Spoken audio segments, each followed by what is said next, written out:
Hello everyone. इस video में मैं घटना चक्र पूर्वावलोकन साइंस और लूसेंट जनरल साइंस से इम्पोर्टेंट थ्योरेटिकल कंसेप्ट के साथ ही इम्पोर्टेंट क्वेश्चंस को डिस्कस करने जा रहा हूं। ये वीडियो आने वाले यूपीएससी, यूपीपीसीएस और बीपीएससी प्रीलिम्स एग्ज़ाम के लिए बहुत ही ज़्यादा इम्पोर्टेंट होने वाला है और उस एग्ज़ाम में आप सबको सफल बनाने में बहुत ही ज़्यादा मदद मिलेगा। आप इस वीडियो को लाइक कीजिए, शेयर कीजिए और यदि इस चैनल को सब्सक्राइब नहीं किए हैं तो प्लीज़ इस चैनल को सब्सक्राइब कीजिए। तो चलिए शुरू करते हैं। सबसे पहले मैं फिजिकल क्वांटिटीज़ जैसे scalar, vectors, unit and dimensions के थ्योरेटिकल कंसेप्ट को मैं डिस्कस कर देता हूं, उसके बाद में क्वेश्चन को सॉल्व करेंगे। तो फिजिकल क्वांटिटीज़ क्या होती है? प्यार को, इमोशंस को, फीलिंग्स को, सौरो या हैप्पीनेस को क्या मेजर किया जा सकता है? क्या इसको क्वांटिफाई किया जा सकता है? बिल्कुल नहीं क्वांटिफाई किया जा सकता है, इसको मेजर नहीं किया जा सकता है। जैसे बहुत प्यार करते हैं तो कितना लीटर, कितना मीटर या कितना किलोलीटर, कितना किलोमीटर या कितना किलोग्राम, इन सारी चीज़ों में इसको क्वांटिफाई नहीं किया जा सकता है। तो वैसे फिजिकल क्वांटिटीज़ नहीं, वैसी क्वांटिटीज़ जिसको क्वांटिफाई किया जा सकता है, जिसको मेजर किया जा सकता है, उसको फिजिकल क्वांटिटी कहा जाता है। और जिसको मेजर नहीं किया जा सकता है वो फिजिकल क्वांटिटीज़ नहीं होती है। तो फिजिकल क्वांटिटीज़ दो टाइप्स में हम इसको कैटेगराइज कर सकते हैं, स्केलर एंड वेक्टर। स्केलर का मतलब होता है अदिश राशि और वेक्टर का मतलब होता है सदिश राशि। तो स्केलर क्वांटिटीज़ कैसी क्वांटिटीज़ होती है? वैसी फिजिकल क्वांटिटी जिसके पास में सिर्फ मैग्नीट्यूड हो और ये डायरेक्शन पे डिपेंड नहीं करती हो, यानी जिसके पास डायरेक्शन नहीं हो, वैसे फिजिकल क्वांटिटीज़ को स्केलर क्वांटिटी कहा जाता है। जैसे volume, length, speed, electric current, इसके अलावा प्रेशर और भी बहुत सारी है जो जिसको हम स्केलर के कैटेगरी में रख सकते हैं। और भी बहुत सारी फिजिकल क्वांटिटीज़ है। दूसरी तरह की जो फिजिकल क्वांटिटी है वो है वेक्टर। तो वेक्टर उस तरह की फिजिकल क्वांटिटीज़ को कहा जाता है, यानी उस तरह के राशियों को सदिश राशि कहा जाता है जिसके पास मैग्नीट्यूड हो, जिसके पास में मैग्नीट्यूड हो, डायरेक्शन हो और वो triangle law of vector addition को फॉलो करती हो। Triangle law of vector addition या यूँ कहें कि parallelogram law of vector addition को फॉलो करती हो। तो यदि ये तीन क्राइटेरिया फुलफिल हो रहा है उस फिजिकल क्वांटिटीज़ के द्वारा तो हम कह सकते हैं कि वो फिजिकल क्वांटिटी वेक्टर क्वांटिटी है। अब क्वेश्चन ये राइज होता है कि ट्रायंगल लॉ या फिर parallelogram law of vector addition क्या है।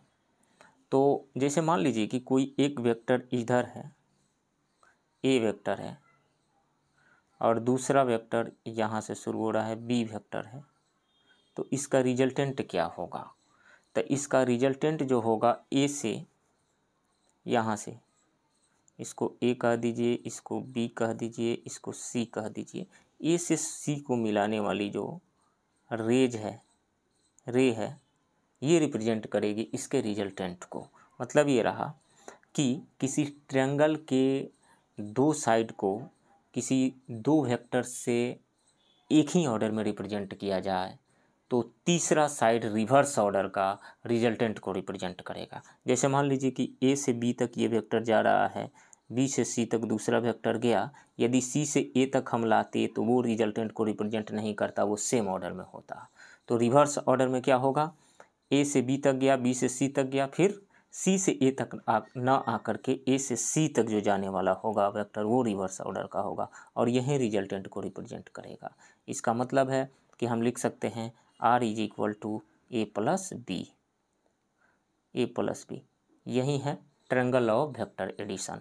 तो जो वेक्टर क्वांटिटीज होती है उसके पास मैग्नीट्यूड, डायरेक्शन तो होता ही है, वो सिंपल अलजेब्रा के लॉ को फॉलो नहीं करती है, वो वेक्टर अलजेब्रा के लॉ को फॉलो करती है। Triangle law of vector addition को फॉलो करती है, parallelogram law of vector addition को फॉलो करती है। Parallelogram law of vector addition क्या है? मान लीजिए कि एक वेक्टर ये है ए और दूसरा वेक्टर ये है बी। तो इसको यदि हम पैरेललोग्राम पूरा करें, पैरेललोग्राम पूरा करने के लिए वेक्टर बी के पैरेलल एक लाइन ड्रा करना होगा और फिर वेक्टर ए के पैरेलल यहाँ लाइन ड्रा करना होगा। तो हम इसको कह सकते हैं ना कि ये वेक्टर बी ही है, वेक्टर बी है, तो वेक्टर ए और वेक्टर बी के बीच से पास करने वाला डायगोनल इसके रिजल्टेंट को रिप्रेजेंट करेगा आर को। ये है parallelogram law of vector addition.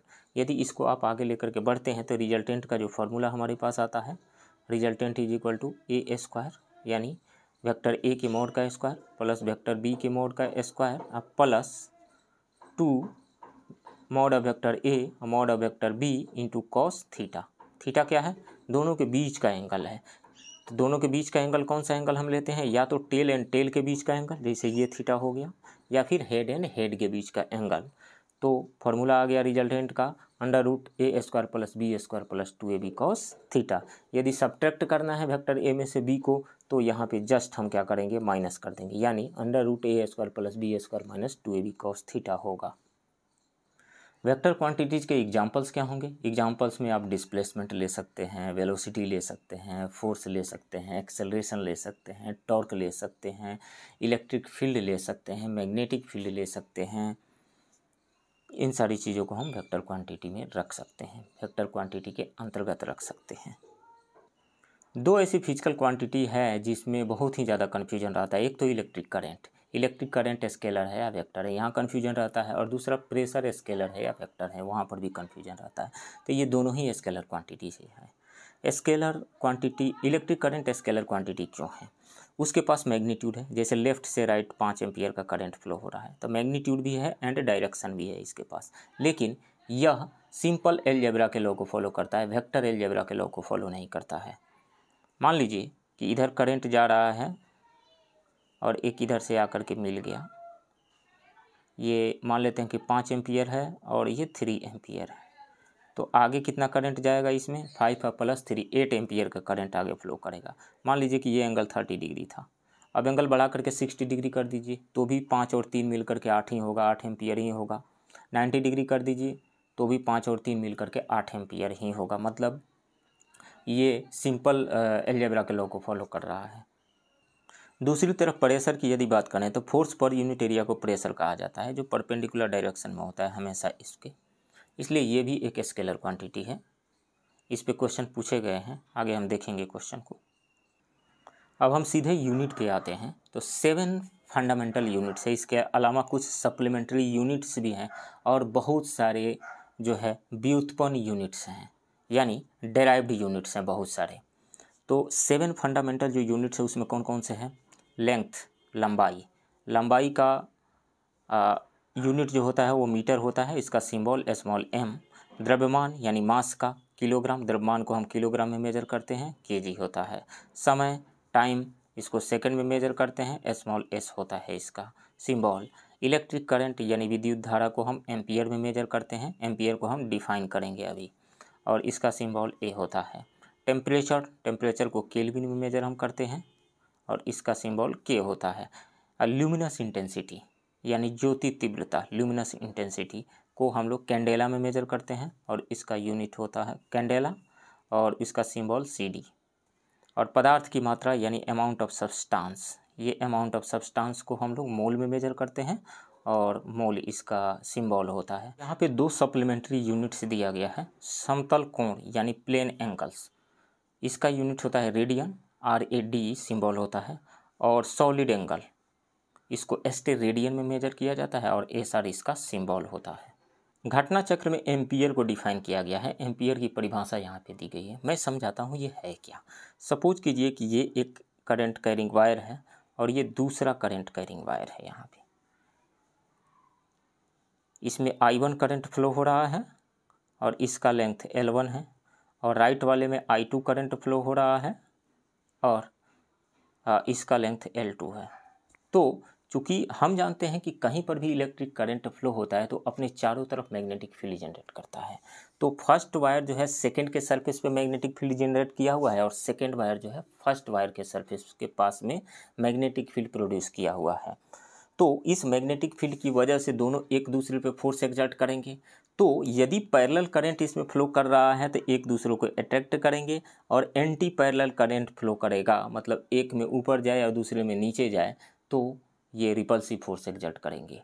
तो इस पे फोर्स पर यूनिट लेंथ का जो फॉर्मूला आता है, क्योंकि न्यूटन के थर्ड लॉ से फर्स्ट वाला जितना फोर्स सेकंड पे लगाएगा उतना ही सेकंड वाला फर्स्ट पे लगाएगा, तो फोर्स का फॉर्मूला आता क्या है, तो F जो होता है F इज इक्वल टू, मान लीजिए फर्स्ट के द्वारा सेकंड पे जो फोर्स एक्सर्ट किया गया वो होता है mu naught I1 I2 by 2 pi D, D क्या है, इन दोनों के बीच का डिस्टेंस है D, 2 pi D into L2 के पास हम निकाल रहे हैं, तो F is equal to mu naught I1 I2 by 2 pi D into L2 है ये।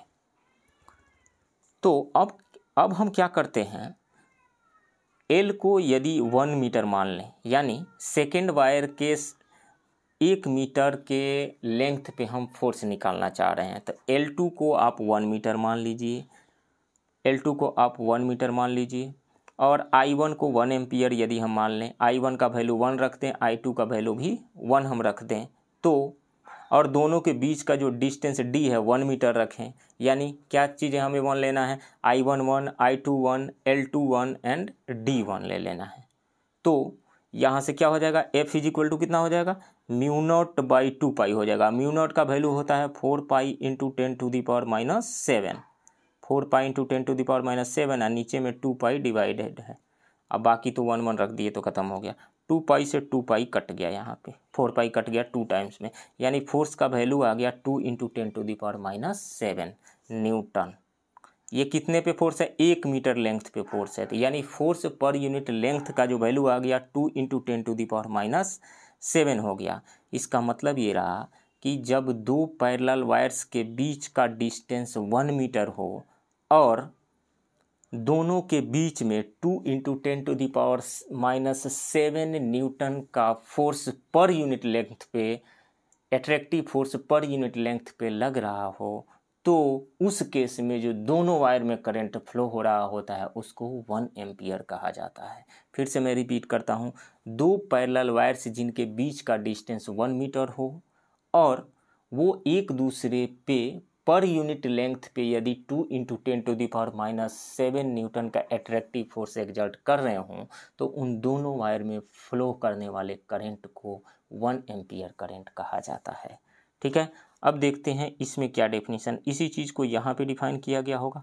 यहाँ देखिए, 1 एम्पियर वैद्युत धारा वह धारा है जो निर्वात में 1 मीटर की दूरी पर स्थित दो सीधे अनंत लंबाई के समानांतर तारों में प्रवाहित होने पर प्रत्येक तार की प्रति लंबाई पर तारों के बीच 2 into 10 to power minus 7 newton का बल उत्पन्न करती है। इसको कहा जाता है, मतलब दो पैरेलल वायर्स जिनके बीच का डिस्टेंस 1 मीटर हो, यदि per unit 2 into 10 to the power per unit length 2 into 10 to power minus 7 newton का एट्रैक्टिव फोर्स उन दोनों के बीच में यदि एक्ट कर रहा हो, तो उन दोनों वायर में फ्लो होने वाले करंट का वैल्यू 1 एम्पियर होता है। ये है डेफिनेशन। तो ये तो फोर्स के बेसिस पे डिफाइन किया गया। फोर्स के बेसिस पे न डिफाइन करके हम इसको चार्ज फ्लो के बेसिस पे भी डिफाइन कर सकते हैं। हम जानते हैं कि electric current is equal to होता है Q by T, rate of flow of charge को कहा जाता है इलेक्ट्रिक करंट। तो ये 1 एम्पियर कब होगा, जब 1 कूलम चार्ज फ्लो कर रहा हो पर second, 1 second, 1 coulomb charge 1 second में फ्लो कर रहा हो, तो उस करंट को हम 1 एम्पियर कहेंगे। तो 1 कूलम चार्ज कितने इलेक्ट्रॉन पे कह सकते हैं हम, देखिए 1.6 into 10 to the power minus 19 coulomb charge होता है 1 इलेक्ट्रॉन पे।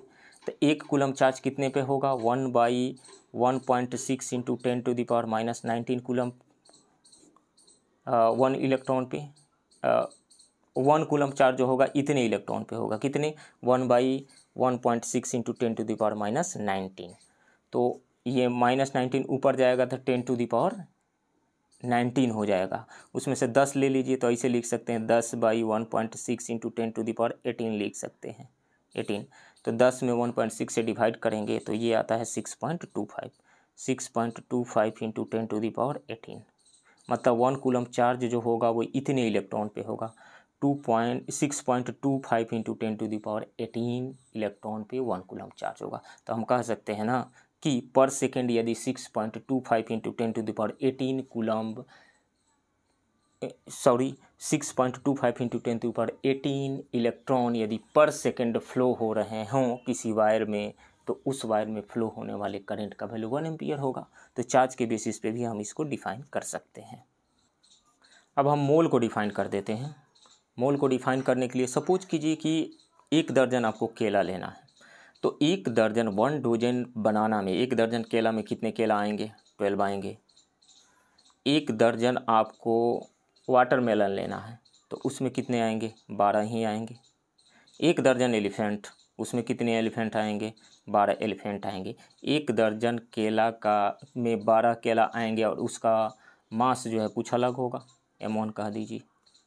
1 दर्जन जो वाटरमेलन है उसमें कितने वाटरमेलन आएंगे? 12, उसका मास कुछ अलग ही होगा बनाना के मास से, तो M2 उसको कह दीजिए। 1 दर्जन हाथी, उसमें 12 हाथी ही आएंगे, लेकिन उसका मास कुछ अलग ही होगा।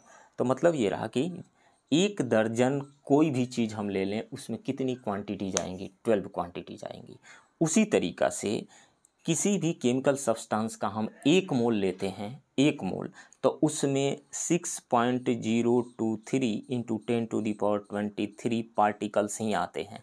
यदि 1 मोल एटम लिए तो उसमें 6.023 या 6.022 NCERT में लिखता है इंटू 10⁻23 एटम्स आएंगे।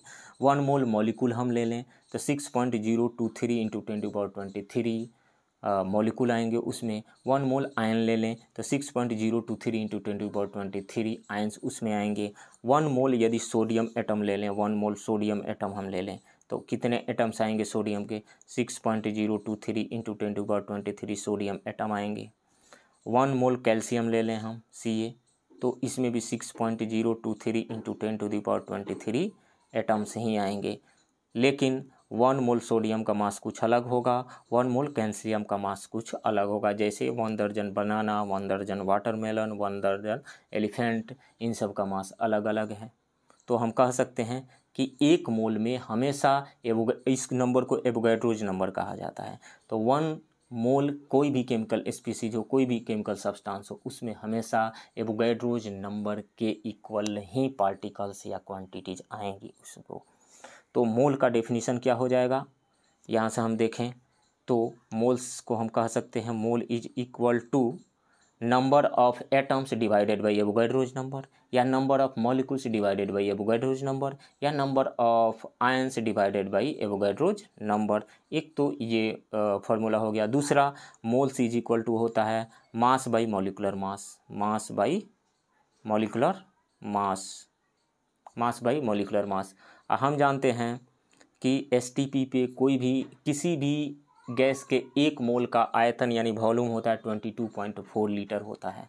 तो वहाँ से भी एक फार्मूला निकल करके आता है 1 mole is equal to volume of gas divided by 22.4 litre, volume of gas divided by 22.4 litre या 22,400 मिली लीटर। तो ये होता है मोल का डेफिनेशन। अभी हमने देखा कि 7 फंडामेंटल यूनिट्स होते हैं, तो इसी के साथ में हम डायमेंशंस भी पढ़ लेते हैं। जब भी हम कोई भी डेराइव्ड यूनिट लिखते हैं तो डेराइव्ड यूनिट लिखते वक्त जो इनके सिंबल हैं उस पे जो पावर जो चढ़ करके आता है उसको हम डायमेंशंस कह सकते हैं। जैसे यहाँ पे लंबाई लिखते हैं तो लंबाई का L, इसका डायमेंशन L होता है। मास का M होता है, कैपिटल M, और समय का T होता है T। और विद्युत धारा को ऐसे ही या तो एक कहीं कहीं लिख दिया जाता है या I ही लिख दिया जाता है, तो A लिख देंगे हम यहाँ पे। अब मान लीजिए डेराइव हम करते हैं किसका? स्पीड या वेलोसिटी का हम डेराइव्ड यूनिट लिखते हैं। तो V इज इक्वल टू होता है rate of change in displacement, rate of change of displacement, यानी डिस्प्लेसमेंट डिवाइडेड बाई टाइम।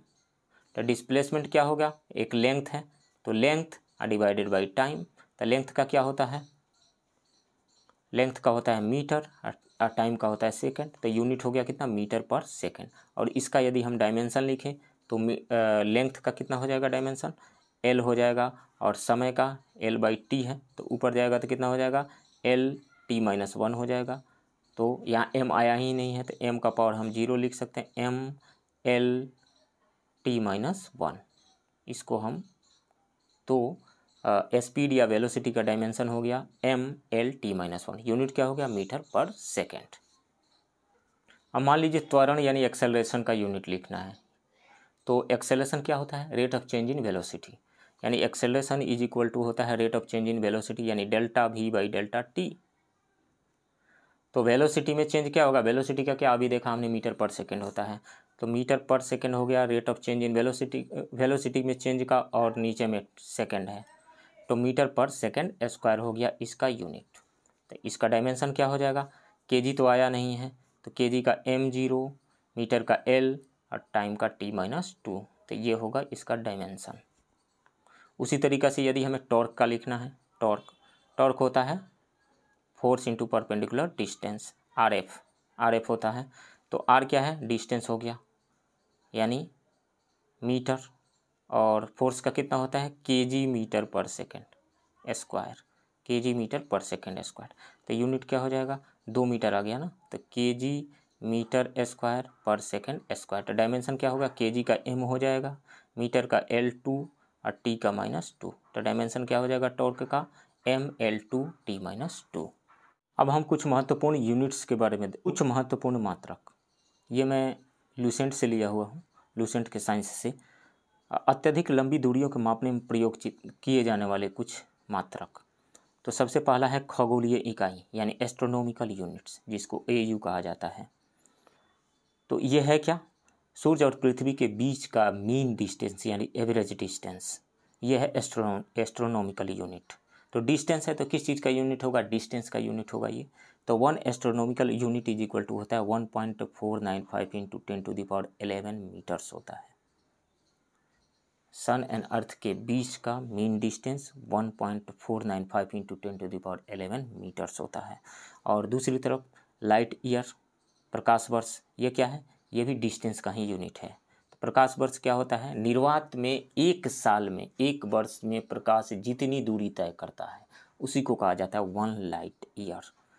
तो 1 लाइट ईयर, तो प्रकाश एक साल में कितनी दूरी तय करेगा। लाइट निर्वात में यानी वैक्यूम में लाइट का स्पीड कितना होता है, 3 × 10⁸ मीटर पर सेकेंड होता है।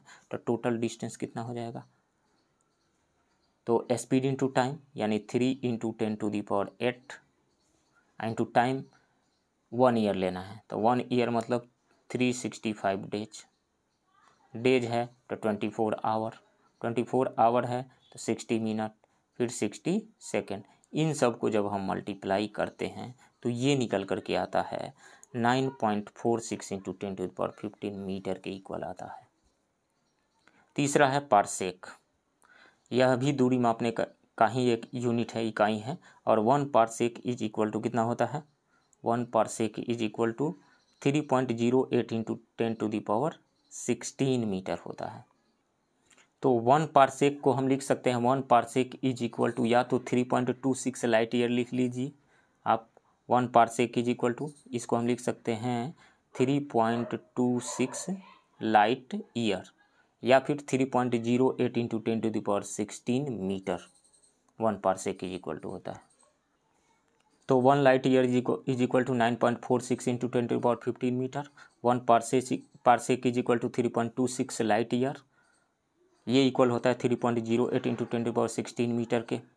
और 1 newton is equal to 10⁵ dyne. Dyne क्या है, ये फोर्स का यूनिट है, फोर्स का CGS यूनिट है। तो 1 newton is equal to 10⁵ dyne, इसे भी याद रखिए। और 1 जूल इज इक्वल टू 10⁷ अर्ग होता है। अर्ग क्या है, ये ऊर्जा का CGS यूनिट है, यानी एनर्जी का CGS यूनिट। तो 1 जूल इज इक्वल टू 10⁷ अर्ग। एक बात और जान जाइए, पावर का यूनिट क्या होता है, पावर जो होता है rate of doing work, W/T होता है। तो वर्क का हो गया जूल पर सेकंड, इसी को वाट कहा जाता है। तो वाट किसका यूनिट है, पावर का यूनिट है। अब एक दूसरा यूनिट देख लीजिए, किलो वाट आवर।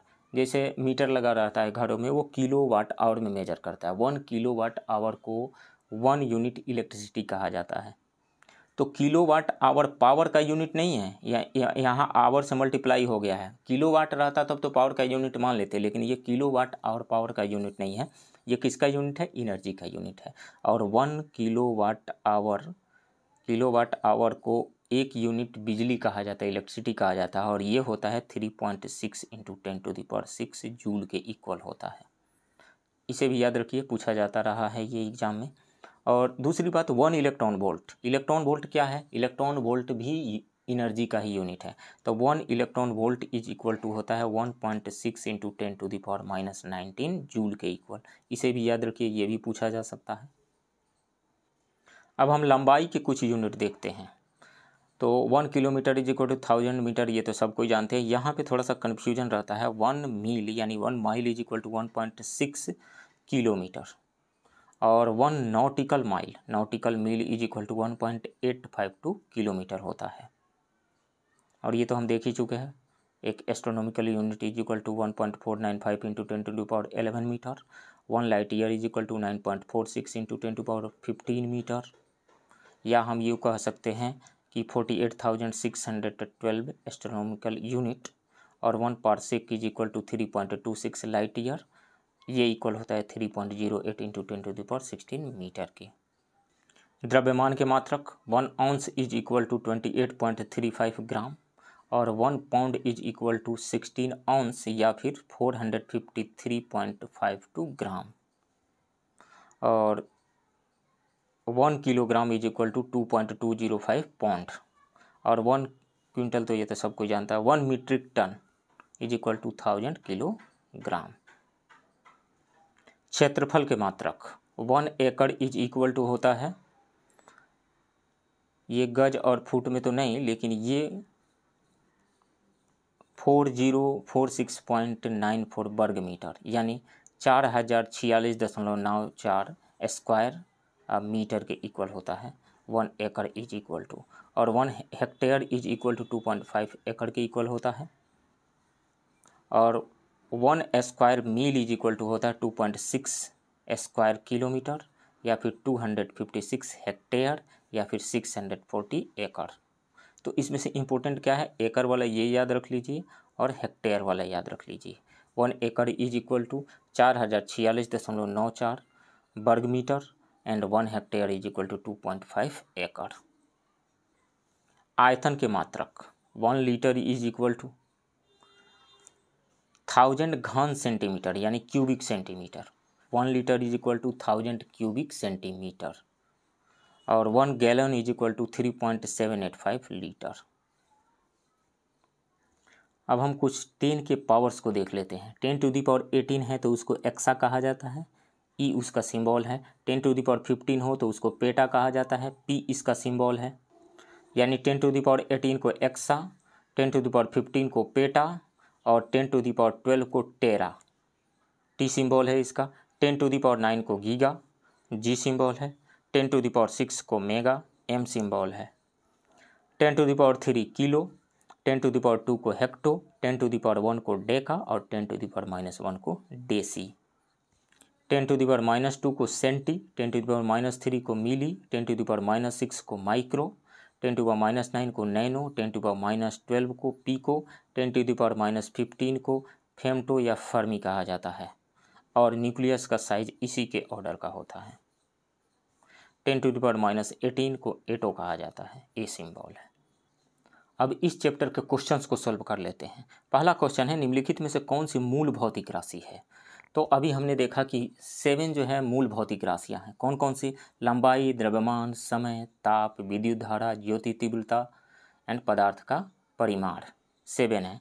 तो इसमें से विद्युत धारा जो है एक मूल भौतिक राशि है, और बल जो है डेराइव्ड है, F is equal to ma होता है। ma यूनिट हो जाएगा kg मीटर पर सेकेंड स्क्वायर, तो ये एक डेराइव्ड यूनिट है। वेग मीटर पर सेकेंड इसका यूनिट होता है, ये भी एक डेराइव्ड यूनिट है। कार्य क्या होता है? W is equal to force into displacement होता है, फोर्स इंटू डिस्प्लेसमेंट। फोर्स का यूनिट क्या होता है? kg मीटर पर सेकेंड स्क्वायर, और डिस्प्लेसमेंट का मीटर यानी kg मीटर स्क्वायर पर सेकेंड स्क्वायर। डायमेंशन क्या हो जाएगा? mL/t-2। तो ये भी डेराइव्ड यूनिट है। लेकिन विद्युत धारा जो इलेक्ट्रिक करंट जो है एक फंडामेंटल यूनिट है। सो राइट ऑप्शन सी होगा। नेक्स्ट क्वेश्चन है, ओम मीटर मात्रक है, किसका मात्रक है? तो प्रतिरोध का यूनिट होता है ओम, आवेश का यूनिट होता है कूलम। तो इन दोनों में से तो कोई है नहीं। अब प्रतिरोधकता एवं चालकत्व को देखते हैं, यानी कंडक्टिविटी एंड रेजिस्टिविटी को हम देखते हैं। तो एक फॉर्मूला होता है R is equal to ρl/a। तो यहाँ से रो का वैल्यू यदि निकालें तो RA/L हो जाएगा, RA/L। R का हो गया ओम, ए है एरिया तो मीटर स्क्वायर, अब बाई नीचे लेंथ है मीटर, तो ओम मीटर किसका यूनिट आ रहा है, रेजिस्टिविटी का यूनिट आ रहा है, यानी प्रतिरोधकता का यूनिट आ रहा है। राइट ऑप्शन सी होगा। और इसी के उल्टा को कंडक्टिविटी कहेंगे, यानी ओम मीटर के उल्टा को हम कहेंगे कंडक्टिविटी, यानी ओम -1 मीटर -1 को कंडक्टिविटी का यूनिट कहेंगे। नेक्स्ट क्वेश्चन है, प्रकाश वर्ष है तो वह वर्ष जिसमें फरवरी 29 दिनों की होती है, नहीं। वह दूरी जो प्रकाश एक वर्ष में तय करता है, ये सही है। वह समय जो सूर्य की किरणें पृथ्वी तक पहुंचने में लेती है, ये समय का यूनिट है ही नहीं। वह समय जिसमें अंतरिक्ष यान पृथ्वी से चंद्रमा तक पहुंचने में लेता है, ये भी गलत है। सही कौन सा है, बी है। नेक्स्ट क्वेश्चन, एक पारसेक तारों संबंधी दूरियां मापने का मात्रक बराबर है, तो 1 parsec is equal to 3.26 light year, अभी हमने पढ़ा था, तो 3.25 लाइट ईयर्स के इक्वल होगा लगभग। राइट ऑप्शन बी होगा। नेक्स्ट क्वेश्चन, सूची 1 को सूची 2 से सुमेलित करें तथा नीचे दिए गए कूट का प्रयोग करके सही उत्तर चुनें। त्वरण का यूनिट क्या होगा, त्वरण rate of change in velocity, इसका यूनिट होता है kg मीटर पर सेकेंड स्क्वायर, सॉरी मीटर पर सेकेंड स्क्वायर, तो ए का 4 हो जाएगा मीटर पर सेकेंड स्क्वायर। बल, इसका यूनिट होता है kg मीटर पर सेकेंड स्क्वायर या न्यूटन होता है, तो बी का 3 हो जाएगा। कार्य वर्क डन, कृत कार्य यानी वर्क डन जो है जूल यूनिट होता है, तो सी का 1 हो जाएगा। आवेग, इम्पल्स, इम्पल्स क्या होता है, जब कोई बहुत बड़ा force short duration of time के लिए किसी ऑब्जेक्ट पे लगता है, तो फोर्स और टाइम के डिस्प्लेसमेंट को, इस फोर्स और टाइम के मल्टीप्लिकेशन को इम्पल्स कहा जाता है, यानी फोर्स एंड डेल्टा टी को इम्पल्स कहा जाता है। और change in linear momentum, rate of change in linear momentum यानी P2 minus P1 by time को फोर्स कहा जाता है, इनटू टाइम से मल्टीप्लाई कीजिए, तो चेंज इन आवेग यानी इम्पल्स का यूनिट क्या होगा, वही होगा जो चेंज इन लीनियर मोमेंटम का होगा। लीनियर मोमेंटम का यूनिट क्या होता है, एम भी फार्मूला होता है, तो एम मतलब kg मीटर पर सेकेंड, kg मीटर पर सेकेंड, तो P2 माइनस P1 का भी यूनिट होगा kg मीटर पर सेकेंड, और यही यूनिट होगा आवेग का kg मीटर पर सेकेंड या Newton second, force into time Newton second, तो डी का हो जाएगा 2। तो यहाँ से ए का 4, बी का 3, सी का 1 एंड डी का 2, राइट ऑप्शन डी होगा। नेक्स्ट क्वेश्चन, निम्नलिखित में से किस राशि का मात्रक नहीं है, तो प्रतिबल यानी स्ट्रेस, स्ट्रेस होता है force by area, force by area को स्ट्रेस कहा जाता है, तो इसका यूनिट तो होगा, क्या होगा, ऊपर न्यूटन पर मीटर स्क्वायर, इसका यूनिट तो होगा। बल, force is equal to mass into acceleration, kg metre पर सेकेंड स्क्वायर, इसका यूनिट होता है। दाब, ये प्रेशर है, फोर्स पर यूनिट एरिया यानी न्यूटन पर मीटर स्क्वायर या पास्कल, इसका यूनिट होता है। विकृति, विकृति क्या होता है, फ्रैक्शनल चेंज इन लेंथ कह दीजिए, या फिर फ्रैक्शनल चेंज इन वॉल्यूम कह दीजिए, या फ्रैक्शनल चेंज इन एरिया कह दीजिए, यानी change in length by original length, या change in area by original area, या change in volume by original volume. तो change in length by length, original length, तो मीटर से मीटर कट करके कोई यूनिट नहीं। Change in area, metre square by metre square, कोई unit नहीं। Change in volume, metre cube by metre cube, कोई volume, कोई यूनिट नहीं। तो विकृति यानी स्ट्रेन का कोई यूनिट नहीं होता है, तो राइट ऑप्शन यहाँ पे सी होगा। नेक्स्ट क्वेश्चन, एक हॉर्स पावर में कितने वाट होते हैं, तो 1 horse power is equal to 746 watt होता है, right option C. Next question, 1 micron लंबाई प्रदर्शित करता है, तो 1 माइक्रॉन इज इक्वल टू होगा 10⁻⁻6 मीटर, और इसको सेंटीमीटर में बदलेंगे तो 10⁻100 से यानी 10⁻2 से मल्टीप्लाई करेंगे, तो 10⁻2 से ये कट जाएगा 2 जीरो, तो यहाँ से 10⁻⁻4 सेंटीमीटर बचेगा, राइट ऑप्शन बी होगा। नेक्स्ट क्वेश्चन, दाब का मात्रक है, तो दाब फोर्स पर यूनिट एरिया यानी न्यूटन पर मीटर स्क्वायर, या फिर न्यूटन को चेंज कर दीजिए kg मीटर पर सेकेंड स्क्वायर, अब बाई नीचे मीटर स्क्वायर है, तो एक से कट गया मीटर, तो आ रहा है kg पर मीटर पर सेकेंड स्क्वायर, तो इसमें कोई नहीं दिया गया है, तो राइट ऑप्शन ई हो जाएगा, none of the above. Next question, सूची 1 को सूची 2 से सुमेलित कीजिए तथा सूचियों के नीचे दिए गए कूट का प्रयोग करते हुए सही उत्तर चुनिए। क्यूसेक, क्यूसेक किसका यूनिट है? तो जल के प्रवाह की दर को मापने के लिए क्यूबिक फीट प्रति सेकेंड यानी क्यूसेक का यूज किया जाता है। तो जल के प्रवाह की दर A का 3 हो जाएगा, A का 3।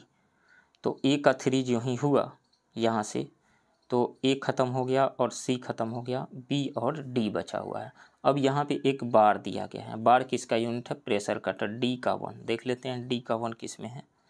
तो D का 1 तो B में बन रहा है। सो राइट ऑप्शन यहाँ पे B होगा। बाइट, बाइट क्या है? बाइट जो है ये कंप्यूटर से जुड़ा हुआ है और रिएक्टर जो है भूकंप की तीव्रता से जुड़ा हुआ है।